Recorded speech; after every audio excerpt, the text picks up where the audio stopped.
Commercial Lot 1. Ito yung highway, Commercial Lot 1. Commercial Lot 2. Commercial Lot 3. Ito yung kay Ashley. Tapos, ito yung way, kalsada. Ayan siya. Tapos, meron siyang welding machine. Katabi ng welding machine na yan is JNT.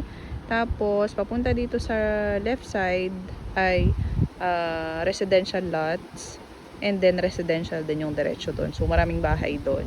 Ito ay daanan ng mga sasakyan at tao pupunta doon sa village sa taas. Ayan, ito yung mismong lot natin. Ayan siya. 300 square meters. Ito siya.